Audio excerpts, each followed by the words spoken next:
ಶಿವಾಯ್ ನಮಃ ಶಿವಾಯ್ ನಮಃ ಶಿವಾಯ್ ನಮಃ ಶಿವಾಯ್ ನಮಃ ಶಿವಾಯ್ ನಮಃ ಶಿವಾಯ್. ಶಿವಲೀಲಾಮೃತ ತೃತೀಯ ಅಧ್ಯಾಯ ಗೋಕರ್ಣ ಕ್ಷೇತ್ರ ಮಹಿಮೆ. ಶ್ರೀ ಗಣೇಶಾಯ ನಮಃ. ಜಯ ಜಯ ಶಿವಮಂಗಲಧಾಮ, ನಿಜ ಜನ ಹೃದಯ ಆರಾಮ, ನಾಮ ಅನಾಮತೀತ, ಬ್ರಹ್ಮಾನಂದ ಬಾಲಲೋಚನ, ಭವಭಜನ ತ್ರಿಪುರಾಂತಕ, ಗಿರೀಶ ಗಂಗಾಧರ ನಿನಗೆ ನಮನವು. ಸೂತರು ಶೌನಕಾದಿ ಮುನಿಗಳನ್ನು ಕುರಿತು ಹೇಳಹತ್ತಿದರು.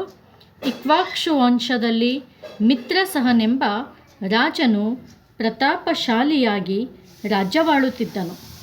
ಅವನು ಒಂದು ದಿನ ತನ್ನ ಸೈನ್ಯ ಸಹಿತವಾಗಿ ಮೃಗಯ ವಿಹಾರಕ್ಕೆ ಅರಣ್ಯಕ್ಕೆ ಹೋದನು.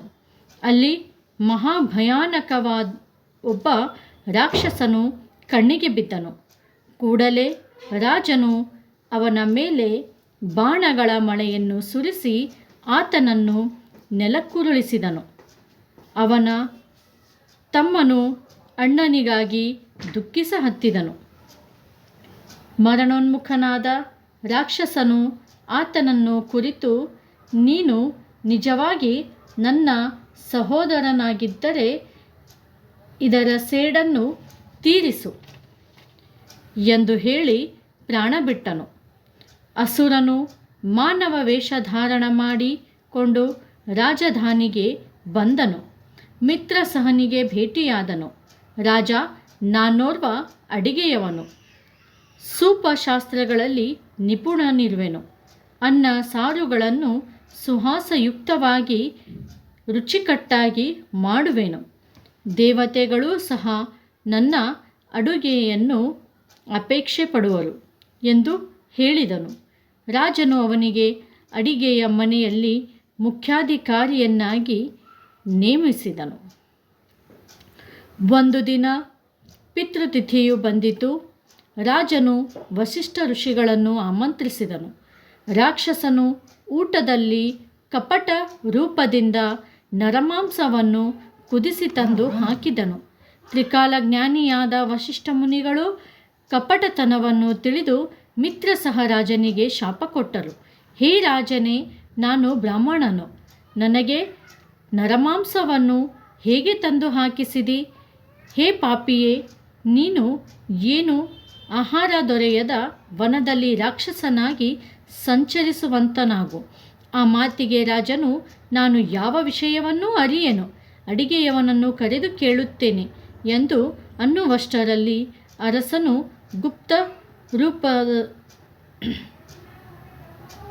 ಅಸುರನು ಗುಪ್ತ ರೂಪದಿಂದ ವನಕ್ಕೆ ಓಡಿ ಹೋದನು. ರಾಜನು ಅತ್ಯಂತ ಸಿಟ್ಟಿಗೆದ್ದು ನುಡಿದನು, ನೀವು ನನಗೆ ಏಕೆ ಶಾಪ ಕೊಟ್ಟಿರಿ? ನಾನು ನಿರಪರಾಧಿಯು, ನಾನು ನಿಮಗೆ ತಿರುಗಿ ಶಾಪ ಕೊಡುವೆನು. ಹೀಗೆಂದು ನೀರನ್ನು ಕೈಯಲ್ಲಿ ತೆಗೆದುಕೊಂಡನು. ಆ ವೇಳೆಗೆ ರಾಜನ ಪಟ್ಟರಾಣಿ ದಮಯಂತಿಯು ಮುಂದೆ ಬಂದು ರಾಜನನ್ನು ತಡೆದು, ಪ್ರಭುಗಳೇ, ಶಿಷ್ಯರು ಗುರುಗಳನ್ನು ಶಪಿಸಲು ಅಧಿಕಾರವಿಲ್ಲ. ಗುರುಗಳಿಗೆ ಶಾಪವಿತ್ತರೆ ಕಲ್ಪಕೋಟಿ ವರುಷ ನರಕ ಭೋಗಿಸಬೇಕಾಗುತ್ತದೆ ಎಂದು ನುಡಿಯಲು ರಾಜನು ಆ ಮಾತಿಗೆ ಸಮ್ಮತಿಯಿತ್ತನು. ಇನ್ನು ಈ ನೀರನ್ನು ಭೂಮಿಯ ಮೇಲೆ ಚೆಲ್ಲಿದರೆ ಅದು ದಗ್ಧವಾಗುವುದು ಎಂದು ವಿಚಾರಿಸಿ ಮಿತ್ರಸಹ ರಾಜನು ಆ ನೀರನ್ನು ತನ್ನ ಪಾದಗಳ ಮೇಲೆ ಚೆಲ್ಲಿಕೊಂಡನು. ಅದರಿಂದ ಅವನ ಮೊಳಕಾಲ ತನಕ ಪಾದಗಳು ಕೃಷ್ಣವರ್ಣವಾದವು. ಅದರಿಂದ ಅವನಿಗೆ ಕಲ್ಮಷಪಾದವೆಂಬ ಹೆಸರು ಉಂಟಾಯಿತು. ವಸಿಷ್ಠ ಋಷಿಗಳು ಸಕಲ ವೃತ್ತಾಂತವನ್ನು ತಿಳಿದುಕೊಂಡು ರಾಜನಿಗೆ, ನೀನು 12 ವರ್ಷಗಳಿಗೆ ಮುಕ್ತನಾಗುವಿ ಎಂದು ಶಾಪ ಕೊಟ್ಟು ತಮ್ಮ ಸ್ಥಾನಕ್ಕೆ ಹೊರಟು ಹೋದರು. ನಂತರ ಕಲ್ಮಷಪಾದನಾದ ರಾಕ್ಷಸನಾಗಿ ಅರಣ್ಯ ಸಂಚರಿಸಹತ್ತಿದನು. ಆತನು ಕ್ಷುಧಾಕ್ರಾಂತನಾಗಿ ಸದಾ ಭಯಾನಕನಾಗಿ ಪ್ರಾಣಿಗಳನ್ನು ಭಕ್ಷಿಸುತ್ತಿದ್ದನು. ಒಂದು ದಿನ ಆತನು ವನದಲ್ಲಿ ಹೀಗೆ ಸಂಚರಿಸುತ್ತಿರುವಾಗ ತರುಣ ಬ್ರಾಹ್ಮಣ ದಂಪತಿಗಳು ಆತನ ಎದುರಿಗೆ ಕಂಡರು. ಕೂಡಲೇ ರಾಕ್ಷಸನು ಬ್ರಾಹ್ಮಣನನ್ನು ಹಿಡಿದು ತಿನ್ನಲು ಸಿದ್ಧನಾದನು. ಆಗ ಬ್ರಾಹ್ಮಣ ಪತ್ನಿಯು ಅತಿ ಕರುಣೆಯಿಂದ, ಹೇ ರಾಕ್ಷಸನೇ, ನೀನು ಪುಣ್ಯವಂತನಾದ ಮಿತ್ರ ಸಹ ರಾಜನಿರುವೆ. ನೀನು ಗೋಬ್ರಾಹ್ಮಣ ಪ್ರತಿಪಾಲಕನಿರುವಿ. ಕಾರಣ ನನ್ನ ಪತಿಯನ್ನು ಕೊಲ್ಲಬೇಡ ಎಂದು ಬೇಡಿಕೊಂಡಳು. ಆತನ ಪಾದಗಳಿಗೆ ಎರಗಿದಳು. ಕರುಣೆ ತೋರೆಂದು ಕಳವಳದಿಂದ ನುಡಿದಳು. ಆದರೆ ರಾಕ್ಷಸನು ವಿವೇಕಹೀನನಾದುದರಿಂದ ಹಿಂದು ಮುಂದಿನ ವಿಚಾರವಿಲ್ಲದೆ ನಿರ್ದಯದಿಂದ ಆ ಬ್ರಾಹ್ಮಣರನ್ನು ಕರಕರ ಹಲ್ಲಿನಿಂದ ಕಡಿದು ತಿಂದು ಬಿಟ್ಟನು. ಎಲುಬುಗಳನ್ನು ಅವಳ ಮುಂದೆ ಬೀಸುಟಿದನು. ಆಗ ಅವಳು ಅತಿ ದುಃಖದಿಂದ ಕೂಡಿದವಳಾಗಿ ಅಸ್ಥಿಗಳನ್ನು ಕೂಡಿಸಿ ಅಗ್ನಿಯಲ್ಲಿ ಇಟ್ಟು ಸಹಗಮನ ಮಾಡಲು ಹೊರಟಳು. ಆಗ ಅವಳ ಮುಖದಿಂದ, ಹೇ ರಾಜ, ನೀನು ನನಗೆ ಪತಿ ಸುಖವು ದೊರೆಯದಂತೆ ಮಾಡಿದೆ. ಅದರಿಂದ ನಿನಗೆ ಇನ್ನು ಮುಂದೆ ಸತಿಯ ಸುಖವು ಹೇಗೆ ದೊರೆಯುವುದು? ನೀನು ಪತ್ನಿಯನ್ನು ಕೂಡಿದ ಕ್ಷಣಕ್ಕೆ ಮರಣವನ್ನು ಹೊಂದುವಿ ಎಂಬ ವಾಕ್ಯಗಳು ಹೊರಬಿದ್ದವು. ಹೃದಯಾಕಾಶದಿಂದ ಹೊರಟ ಅಶುಭ ವಾಕ್ಯಗಳೇ ಶಾಪಪ್ರದವಾಗುವವು, ಹಾಗೂ ಶುಭ ವಾಕ್ಯಗಳೇ ವರಪ್ರಸಾದವಾಗುವವು. ಬ್ರಾಹ್ಮಣ ಪತ್ನಿಯು ಅಗ್ನಿ ಪ್ರವೇಶ ಮಾಡಿದಳು. ಈ ರೀತಿ ರಾಜನಿಗೆ ಅಕಾರಣವಾಗಿ ಕಷ್ಟದಲ್ಲಿ ಇನ್ನೊಂದು ಶಾಪವು ಹೂಡಿಕೊಂಡಿತು. ಒಂದು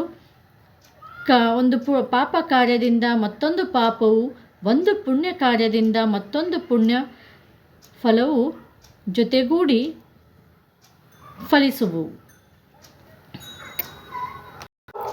ಪಾಪಕರ್ಮ ಸಂಗ್ರಹವಾಯಿತೆಂದರೆ ಅಧೋಗತಿಗೂ, ಪುಣ್ಯಕರ್ಮ ಸಂಗ್ರಹವಾಯಿತೆಂದರೆ ಉತ್ತಮ ಲೋಕಕ್ಕೂ ಹೋಗುವುದಕ್ಕೆ ಜೀವಗೆ ಸಹಾಯವಾಗುತ್ತದೆ.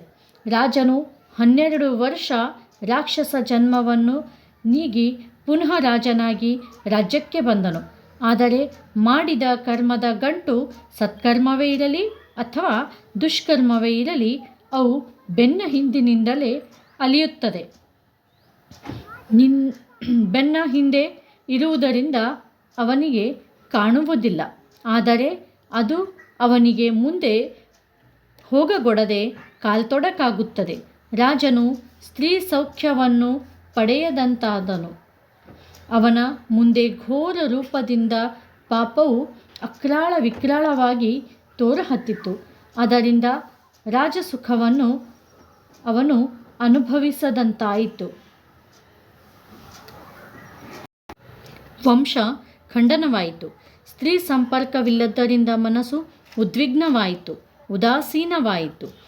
ದೀನವದನನಾಗಿ ಪಾಪಕ್ಷಾಲಾರ್ಥನಾಗಿ ತೀರ್ಥಯಾತ್ರೆಗೆ ಹೊರಟನು. ಜೊತೆಗೆ ಸ್ವರೂಪ ಸುಂದರಿಯಾದ ಪತ್ನಿ ಇದ್ದರೂ ಬ್ರಹ್ಮಚರ್ಯದಿಂದ ಇದ್ದು ಕಾಮವನ್ನು ಜಯಿಸಿ ಜೀವನ ನಡೆಸಬೇಕಾಗಿ ಬಂದಿತು. ಆತನು ತನ್ನ ಪತ್ನಿಗೆ, ಪ್ರಿಯೆ, ನನ್ನ ಕರ್ಮಗತಿ ಗಹನವಾಗಿರುತ್ತದೆ. ಪ್ರಾಕ್ತನವೂ ವಿಚಿತ್ರವೂ ದಾರುಣವೂ ಆಗಿದೆ. ದೇವರ ಮೇಲೆ ದೋಷ ಹೊರಿಸುವುದು ಅಸಮಂಜಸವು. ನಾನು ನಿನ್ನ ಸ್ಪರ್ಶದಿಂದ ನನಗೆ ಮರಣವು, ನಿನಗೆ ವೈಧವ್ಯವು ಪ್ರಾಪ್ತವಾಗುವವು. ನಾವು ಈವರೆಗೆ ಅನೇಕ ಪುಣ್ಯಕ್ಷೇತ್ರಗಳನ್ನು ಸಂದರ್ಶಿಸಿದೆವು. ಆದರೂ ನಾನು ಮಾಡಿದ ಪಾಪ ಘೋರ ರೂಪವಾಗಿ ನನ್ನ ಬೆನ್ನು ಬಿಡದೆ ಹಿಂಬಾಲಿಸಿ ಬರುತ್ತದೆ. ಈ ಜನ್ಮ ನೀಗಿದರೂ ಅದರಿಂದ ನಾನು ಮುಕ್ತನಾಗುವ ಲಕ್ಷಣವೇನೂ ಕಾಣಲೊಲ್ಲದು. ಇನ್ನು ಈ ರಾಜ್ಯ, ಐಶ್ವರ್ಯ, ಸಂಪತ್ತು, ಇದರ ಸೌಖ್ಯ ಯಾರಿಗೆ ಆಗತಕ್ಕದ್ದಿದೆಯೋ ನನಗಂತೂ ತಿಳಿಯದು ಎಂದು ನುಡಿದನು. ಹೀಗೆ ಅವರು ದುಃಖಿಸುತ್ತಾ ಮುಂದೆ ಸಾಗಿರಲು ಮಿಥಿಲಾ ನಗರ ಸಮೀಪಕ್ಕೆ ಬಂದರು. ಅಲ್ಲಿ ಒಂದು ಮರದಡಿಯಲ್ಲಿ ತುಸು ವಿಶ್ರಮಿಸಿದರು. ಆ ವೇಳೆಗೆ ಸರಿಯಾಗಿ ಗೌತಮ ಮುನಿಗಳು ಅಲ್ಲಿಗೆ ಬಂದರು. ಆಗ ರಾಜನು ಕೂಡಲೇ ಎದ್ದು ಲಘು ಬಗೆಯಿಂದ ಅವರಿಗೆ ದಂಡವತ್ ನಮಸ್ಕಾರ ಮಾಡಿದನು. ಕೈ ಮುಗಿದುಕೊಂಡು ಅವರ ಮುಂದೆ ನಿಂತನು. ಮುನಿಗಳು ರಾಜನ ಈ ಅವಸ್ಥೆಯನ್ನು ಕಂಡು ಮನ ಕರಗಿದವರಾಗಿ ಅವರ ಕ್ಷೇಮ ಸಮಾಚಾರವನ್ನು ಕೇಳಿದರು. ರಾಜನು ಸಕಲ ವೃತ್ತಾಂತವನ್ನು ವಿವರಿಸಿದನು. ಬ್ರಹ್ಮಹತ್ಯಾ ದೋಷವು ಇಷ್ಟು ತೀರ್ಥಯಾತ್ರೆ ಮಾಡಿದರೂ ಇನ್ನೂ ತೊಲಗಲೊಲ್ಲದು ಎಂದು ನಿವೇದಿಸಿದನು. ಆಗ ಗೌತಮ ಮುನಿಗಳು ಆತನನ್ನು ಕೂಡ್ರಿಸಿಕೊಂಡು ಆತನಿಗೆ ಅಭಯ ನೀಡಿ ಹೇಳಲು ಪರಿಕ್ರಮಿಸಿದರು. ಸಕಲ ಕ್ಷೇತ್ರಗಳಲ್ಲಿ ಗೋಕರ್ಣ ಕ್ಷೇತ್ರವು ಭೂ ಕೈಲಾಸವೆನಿಸಿದೆ. ಅಲ್ಲಿಯ ಮಹಿಮೆಯನ್ನು ವರ್ಣಿಸುವುದು ಅಸಾಧ್ಯವಾಗಿದೆ. ಅಲ್ಲಿ ಕೈಲಾಸನಾಥನು ಓಂಕಾರ ರೂಪದಿಂದ ಭವಾನಿ ಸಹಿತ ನೆಲೆಸಿರುವನು. ಸುರ, ಅಸುರ, ಯಕ್ಷ, ಕಿನ್ನರರು ಅಲ್ಲಿ ತಪವನ್ನು ಗೈಯುತ್ತಿರುತ್ತಾರೆ. ಇಂದ್ರ, ಸನಕಾದಿಕ ಬ್ರಹ್ಮಪುತ್ರರು ಸದಾ ಅಲ್ಲಿ ವಾಸಿಸುತ್ತಿರುವರು. ಜಮದಗ್ನಿ, ವಶಿಷ್ಠ, ಭೃಗು ಮುಂತಾದ ಮಹರ್ಷಿಗಳು ಗೋಕರ್ಣ ಕ್ಷೇತ್ರದಲ್ಲಿ ಸದಾ ನೆಲೆಸಿರುವರು. ನಾರದ, ತುಂಬರು ಅಲ್ಲಿ ಶಿವಲೀಲೆಯನ್ನು ಗಾಯನ ಮಾಡುತ್ತಿರುವುದು. ಬ್ರಹ್ಮ, ವಿಷ್ಣು, ಇಂದ್ರ, ಚಂದ್ರ, ಸೂರ್ಯ ಮುಂತಾದವರು ಪೂರ್ವದ್ವಾರದಲ್ಲಿ ನಿಂತು ಭಕ್ತಿಪೂರ್ವಕವಾಗಿ ಮಹಾಬಲೇಶ್ವರ ಆರಾಧನೆ ಮಾಡುತ್ತಿರುವರು. ಅಗ್ನಿ, ಯಮ, ಚಿತ್ರಗುಪ್ತ, ಏಕಾದಶ ರುದ್ರರು, ಪಿತೃದೇವತೆಗಳು ಸಂತೋಷದಿಂದ ದಕ್ಷಿಣ ದ್ವಾರದಲ್ಲಿ ಹೋಗಿ ನೆಲೆಸಿರುವರು. ವರುಣ, ನರ್ಮದ, ತಾಪಿ, ಸಿಂಧು ನದಿಗಳು ಪಶ್ಚಿಮ ದ್ವಾರದಲ್ಲಿ ಹೋಗಿ ನಿಂತಿರುವರು. ಕುಬೇರ, ವಾಯು, ಭದ್ರಕಾಳಿ ಇತ್ಯಾದಿ ಉತ್ತರ ದ್ವಾರದಲ್ಲಿ ನೆಲೆಸಿರುವರು. ಅಲ್ಲಿಯ ಜಲಾಶಯಗಳೆಲ್ಲ ತೀರ್ಥಗಳು, ಅಲ್ಲಿಯ ಶಿಲೆಗಳೆಲ್ಲ ಲಿಂಗಗಳು ಆಗಿರುವವು. ಇದಕ್ಕೆ ಸರಿಯಾದ ಕ್ಷೇತ್ರವು ಇನ್ನೊಂದಿಲ್ಲ. ಕಾರಣ, ನಾನು ಸದಾ ಅಲ್ಲಿಯೇ ವಾಸಿಸುತ್ತೇನೆ. ನಾನು ಈಗ ಅಲ್ಲಿಂದಲೇ ಬಂದೆನು. ಅಷ್ಟಸಿದ್ಧಿಗಳು, ನವನಿಧಿಗಳು ಪಿನಾಕಪಾಣಿಯನ್ನು ಅಖಂಡ ಆರಾಧಿಸುತ್ತವೆ. ಬೇರೆ ಕ್ಷೇತ್ರಗಳಲ್ಲಿ ಎಷ್ಟೋ ವರುಷ ಮಾಡಿದ ತಪದ ಫಲವು ಗೋಕರ್ಣ ಕ್ಷೇತ್ರದಲ್ಲಿ ಒಂದು ದಿವಸ ಮಾಡಿದರೆ ಬರುತ್ತದೆ. ಅಮಾವಾಸ್ಯ, ಸಂಕ್ರಾಂತಿ, ಸೋಮವಾರ, ಪ್ರದೋಷ ಪರ್ವಕಾಲಗಳಲ್ಲಿ ಸಮುದ್ರ ಸ್ನಾನ ಮಾಡುವುದರಿಂದ ಸಕಲ ಮನಕಾಮನೆಗಳು ಪೂರ್ಣವಾಗುತ್ತವೆ. ರಾವಣ, ಕುಂಭಕರ್ಣ, ವಿಭೀಷಣ ಇವರೂ ಸಹ ಪೂರ್ವದಲ್ಲಿ ಅಲ್ಲಿ ತಪಸ್ಸನ್ನು ಆಚರಿಸಿದರು. ಈ ನಿರ್ವಾಣ ಲಿಂಗವನ್ನು ರಾವಣನು ಕೈಲಾಸದಿಂದ ತಂದನು. ಗಣೇಶನು ಅದನ್ನು ಸ್ಥಾಪಿಸಿದನು. ಹೀಗೆನ್ನಲು ಋಷಿಗಳಿಗೆ ಸೂತರು ಅದರ ಸುರಸ ಕಥೆಯನ್ನು ವಿವರಿಸ ಹತ್ತಿದರು. ರಾವಣನ ತಾಯಿಯಾದ ಕೈಕಸೆಯು ನಿತ್ಯ ಲಿಂಗ ಪೂಜೆ ಇಲ್ಲದೆ ನೀರನ್ನೂ ಸಹ ಕುಡಿಯುತ್ತಿದ್ದಿಲ್ಲ. ಪಂಚಧಾನ್ಯಗಳ ಹಿಟ್ಟನ್ನು ಮಾಡಿ ಲಿಂಗ ಮಾಡುತ್ತಿದ್ದಳು. ರಾವಣನಿಗೆ ಕಲ್ಯಾಣವೂ ಜಯವೂ ಆಗಲೆಂದು ಪ್ರಾರ್ಥಿಸುತ್ತಿದ್ದಳು. ಇಂದ್ರನು ಆ ಲಿಂಗವನ್ನು ಒಯ್ದು ಸಮುದ್ರದಲ್ಲಿ ಒಗೆದನು. ಅದರಿಂದ ಅವಳು ಉಪವಾಸ ಮಾಡಲಾರಂಭಿಸಿದಳು. ಆಗ ರಾವಣನು ಅವಳಿಗೆ, ಹೇ ಮಾತೆಯೇ, ನಿನಗೆ ಕೈಲಾಸದಿಂದಲೇ ಶಿವನ ಆತ್ಮಲಿಂಗವನ್ನೇ ತಂದು ಕೊಡುವೆನು ಎಂದು ಹೇಳಿ ಆತನು ದಾರುಣವಾದ ತಪವನ್ನು ಆಚರಿಸಿದನು. ರಾವಣನು ತನ್ನ ಶಿರವನ್ನೇ ಕಡಿದು ಸ್ವಹಸ್ತದಿಂದ ಶಿರಗಳಿಂದ ತಂತಿಯನ್ನು ಮಾಡಿ ಶಾಸ್ತ್ರೋಕ್ತವಾಗಿ ಸ್ವರಯುಕ್ತವಾಗಿ ಗಾಯನ ಮಾಡಿದನು. ಅದರಿಂದ ಉಮಾನಾಥನು ಪರಮ ಸಂತೋಷ ಹೊಂದಿದನು. ಆತನು ಪ್ರಸನ್ನನಾಗಿ ಐಚ್ಛಿಕ ವರವನ್ನು ಬೇಡಲು ಹೇಳಿದನು. ಆಗ ರಾವಣನು ಆತ್ಮಲಿಂಗವನ್ನು ಕೊಡಲು ವಿನ್ನವಿಸಿದನು. ಉದಾರ ಚಕ್ರವರ್ತಿಯಾದ ಶಿವನು ಕೋಟಿ ಸೂರ್ಯಪ್ರಭೆಗೆ ಸಮಾನವಾದ ಲಿಂಗವನ್ನು ತನ್ನ ಹೃದಯದಿಂದ ತೆಗೆದು ರಾವಣನ ಕೈಗೆ ಇತ್ತನು. ಅದು ಬ್ರಹ್ಮಾದಿಕರಿಗೆ ಅತರ್ಕವಾದುದು. ಮುನಿ ಜನರಿಗೆ ಅದೇ ಧ್ಯೇಯ ಧ್ಯಾನವು. ಅದು ತ್ರಿಗುಣಾತೀತ ಪರಬ್ರಹ್ಮವು. ರಾವಣನ ಲಿಂಗವನ್ನು ಕೈಯಲ್ಲಿ ಎತ್ತಿಕೊಂಡು ಆತನಿಗೆ ದುರ್ಬುದ್ಧಿಯು ಉತ್ಪನ್ನವಾಯಿತು. ಆತನು ಶಿವನನ್ನು ಕುರಿತು, ಹೇ ಸಚ್ಚಿದಾನಂದ ಪರಬ್ರಹ್ಮ, ತ್ರಿಭುವನ ಸುಂದರಿಯಾದ ಲಲನಿಯನ್ನು ಕೊಡು ಎಂದನು. ಆಗ ಶಿವನು, ಬ್ರಹ್ಮನು ಸಹ ಪಾರ್ವತಿಯಂಥ ಸುಂದರವಾದ ಸ್ತ್ರೀಯನ್ನು ನಿರ್ಮಿಸುವುದು ಸಾಧ್ಯವಿಲ್ಲ. ಬೇಕಾದರೆ ಪಾರ್ವತಿಯನ್ನೇ ತೆಗೆದುಕೊಂಡು ಹೋಗು ಎಂದನು. ಕೂಡಲೇ ರಾವಣನು ಸ್ಕಂದ ಜನನಿಯನ್ನು ಹೆಗಲ ಮೇಲೆ ಇಟ್ಟುಕೊಂಡು ಕೈಯಲ್ಲಿ ಲಿಂಗವನ್ನು ಹಿಡಿದುಕೊಂಡು ದಕ್ಷಿಣಕ್ಕೆ ಹೊರಟನು. ಆಗ ಗಜಾನನ, ಸ್ಕಂದ, ವೀರಭದ್ರ, ನಂದಿಕೇಶ್ವರ ಇತ್ಯಾದಿ ಎಲ್ಲ ದೇವತೆಗಳು ತಳಮಳಿಸ ಹತ್ತಿದರು. ಹೇ ಶಿವನೇ, ಇದು ಏನು ನಿನ್ನ ಉದಾರತನವು? ಭವಾನಿಯನ್ನು ಕೊಟ್ಟು ಕುಳಿತೆಯಲ್ಲ ಎಂದು ಉದ್ಗಾರ ತೆಗೆದರು. ಇತ್ತ ಭವಾನಿಯು ಜಗದ್ಗುರು ಜನಾರ್ದನ ಶ್ರೀಧರ, ನನ್ನನ್ನು ರಕ್ಷಿಸು ಎಂದು ಪ್ರಾರ್ಥಿಸಿದಳು. ಕೂಡಲೇ ಸರ್ವೇಶ್ವರನು ವಿಪ್ರರೂಪದಿಂದ ರಾವಣನ ಎದುರಿನಲ್ಲಿ ಪ್ರಕಟನಾಗಿ ದಶಮುಖ ಇಂಥ ಸ್ತ್ರೀಯನ್ನು ಎಲ್ಲಿ ದೊರಕಿಸಿದಿ? ಕೆಳಗೆ ಇಳಿಸಿ ನೋಡು ಎಂದನು. ರಾವಣನು ಅವಳನ್ನು ಕೆಳಗೆ ಇಳಿಸಿ ನೋಡುತ್ತಾನೆ. ವೃದ್ಧಳು, ಕುರೂಪಿಯೂ ದಂತಹೀನಳೂ ಆಗಿದ್ದಳು. ಆಗ ಅವನು ಅವಳನ್ನು ಅಲ್ಲಿಯೇ ಬಿಟ್ಟನು.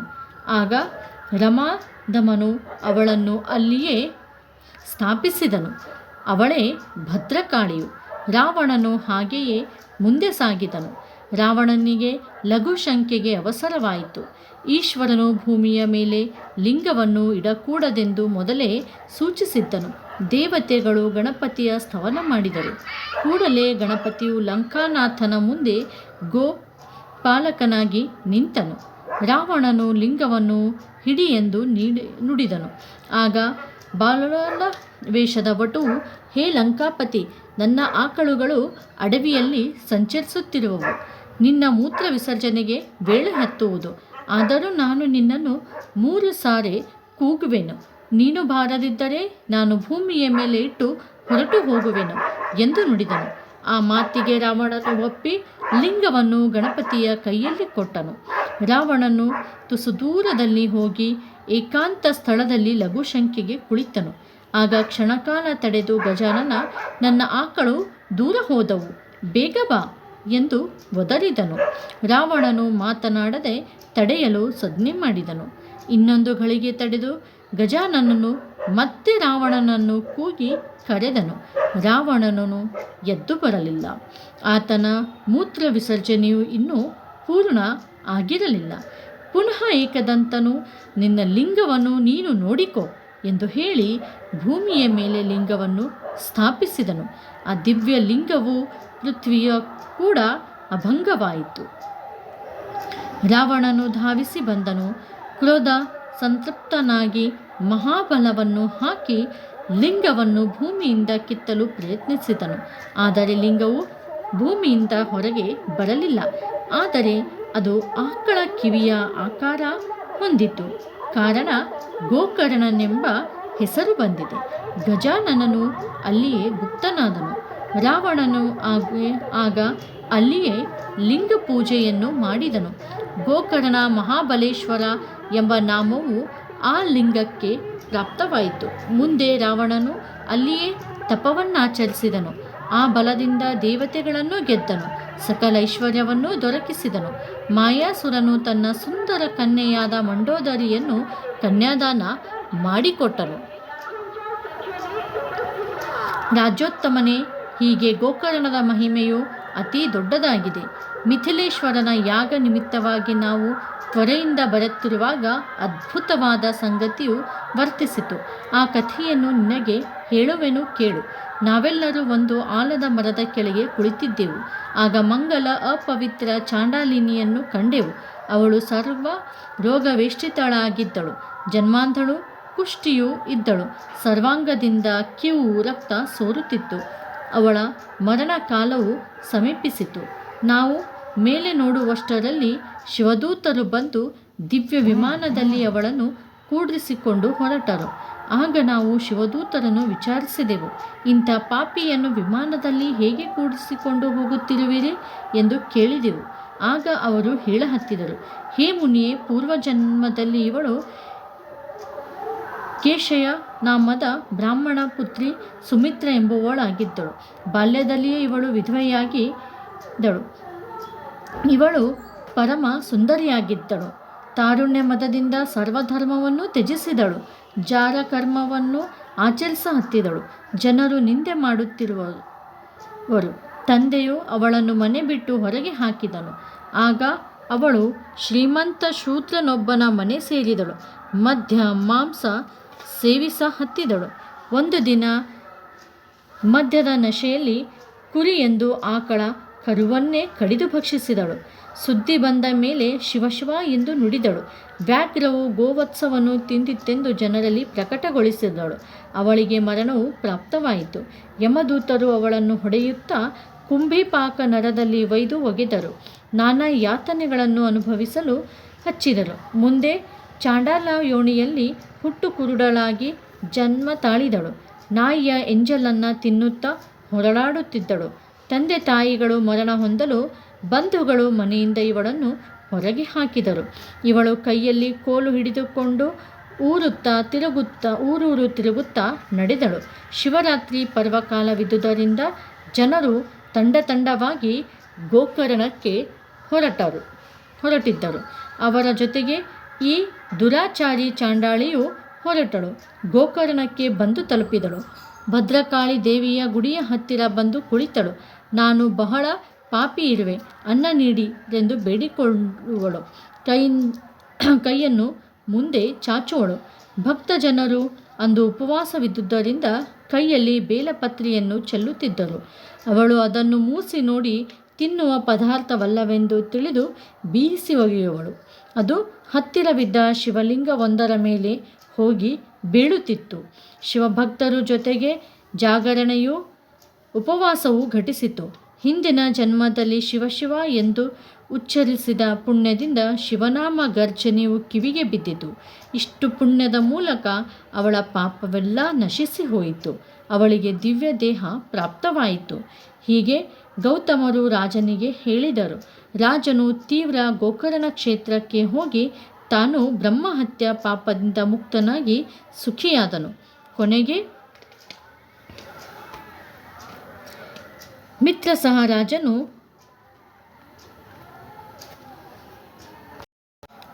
ಸರುಪತ ಮುಕ್ತಿಯನ್ನು ಹೊಂದಿ ಶಿವ ರೂಪದಲ್ಲಿ ಐಕ್ಯನಾದನು. ಸ್ಕಂದ ಪುರಾಣೋತ್ತರ ಬ್ರಹ್ಮೋತ್ತರ ಖಂಡದಲ್ಲಿಯ ಇತಿ ಶ್ರೀ ಶಿವಲೀಲಾಮೃತ ಶಿವಪಂಚಾಕ್ಷರಿ ಮಹಿಮಾ ತೃತೀಯೋಪಾಧ್ಯಾಯ. ಶ್ರೀ ಸಾಂಬ ಸದಾ ಶಿವಾರ್ಪಣಮಸ್ತು.